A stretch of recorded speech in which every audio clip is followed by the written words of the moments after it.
नमस्कार। नानू नानी की कहानी में आपका स्वागत है। आज जो मैं कहानी आपको सुनाने जा रहा हूं उसका शीर्षक है आत्मा की आवाज। एक बार की बात है, एक दुकानदार, उसका बहुत ही बड़ा व्यवसाय था। वह बैंक में पैसे निकालने गया। उसने चेक में 4,50,000 रुपए भरे। गलती से कैशियर ने उसको 5,50,000 रुपए दे दिए। ना कैशियर ने ध्यान दिया और ना ही दुकानदार ने गड्डिया अपने थैले में रखी और घर आ गया। घर आने पर उसने पत्नी से कहा, ये पैसे जरा संभाल लो। पत्नी ने गिने तो 5.5 लाख रुपए थे। पति ने कहा, क्या 5.5 लाख रुपए निकाल के लाए हो? तभी वह दुकानदार चौंका, अरे नहीं, मैं तो 4.5 लाख रुपए निकाल के लाया हूं। दिखाओ, इधर दिखाओ। तभी दुकानदार ने देखा कि वह तो 5,50,000 रुपए थे। तो अब वह समझ गया कि गलती से कैशियर ने 1 लाख की गड्डी उसे गलती से ज्यादा दे दी है। वह सोचने लगा, अरे मेरी दुकान में भी तो कई बार लोग मुझे कम पैसे दे जाते हैं या मुझसे किसी को गलती से ज्यादा दिए जाते हैं, कोई मुझे वापस थोड़ी करने आता है। तभी पत्नी ने पूछा, अरे बताओ क्या बात है? तभी वह सोचने लगा कि पत्नी को बताऊं या ना बताऊं। फिर भी अब उसने पत्नी को बता दिया कि ऐसे ऐसे मैंने तो 4.5 लाख रुपए का चेक भरा था, लेकिन लगता है गलती से कैशियर ने 1 लाख रुपए ज्यादा दे दिए। तो पत्नी बोली, तो तुम्हें तो उसी समय उनको वापस करने चाहिए थे, ये तो बेईमानी हुई ना। तो पति बोला, देखो सुनो, ऐसा था कि मैंने उस समय ध्यान नहीं दिया और जो कैशियर ने मुझे पैसे दिए मैंने अपने थैले में रख के घर ले आया।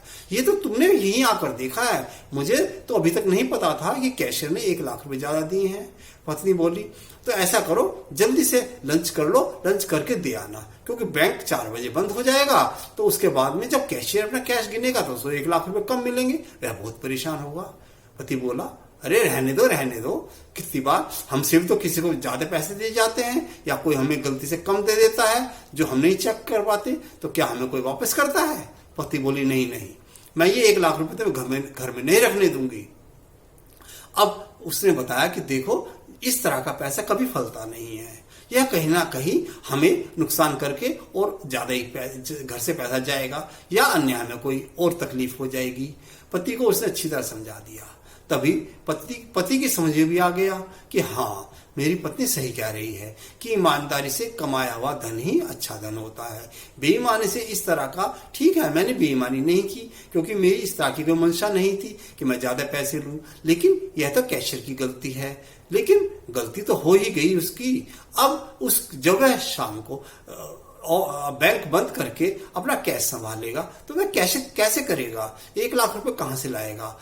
अब वह, उसका मन बहुत ही भारी हो गया था और वह फैसला नहीं कर पा रहा था कि मैं क्या करूं, पत्नी की बात मानूं या इस 1 लाख रुपए को अपने पास रख लूं। 1 लाख रुपए काफी बड़ी उसके लिए पूंजी थी।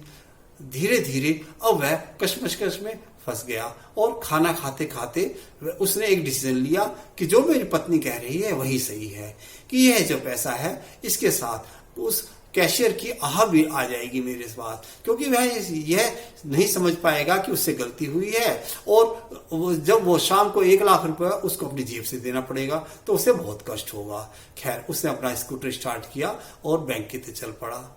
4 बजने ही वाले थे, बैंक बंद होने वाला था। तभी अंदर घुसा तो कैशियर पसीने पसीने हो रहा था। तभी वह आया व्यक्ति और उसने कैशियर को कहा, साहब जी, आपने लगता है मुझे 1 लाख रुपए ज्यादा दे दिए।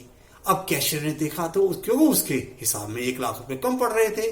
अब वह सोच रहा था न जाने क्या हुआ।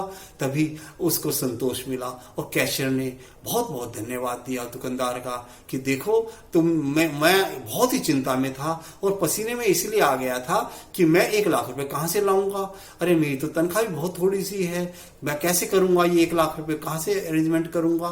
तभी उसने दुकानदार ने कहा, नहीं ऐसे ये मत समझो, इस दुनिया में ईमानदार लोग भी हैं। एक बार मेरा मन डगमगाया जरूर था कि मैं सोचने लगा क्या मैं रख लूं, लेकिन पत्नी ने मुझे बताया कि नहीं, इस तरह का पैसा कभी नहीं रखना चाहिए और मैं तुम्हें वापस करने आ गया हूं। दुकानदार ने कैशियर का और कैशियर ने दुकानदार का धन्यवाद दिया। दोनों दुकानदार अब खुशी खुशी घर आ गया था। उसका जो एक सरदर्द था, काफी जो 1 लाख रुपए को लेकर हो रहा था, वह खत्म हो चुका था और वह एक बड़े ही सुख की सांस ले रहा था कि उसने आज एक बहुत ही भला काम किया। कैसा लगा आपको यह कहानी सुनकर? अच्छा लगा हो तो कृपया मेरे को सब्सक्राइब करें, इस चैनल को लाइक करें और कमेंट्स करें। नमस्कार।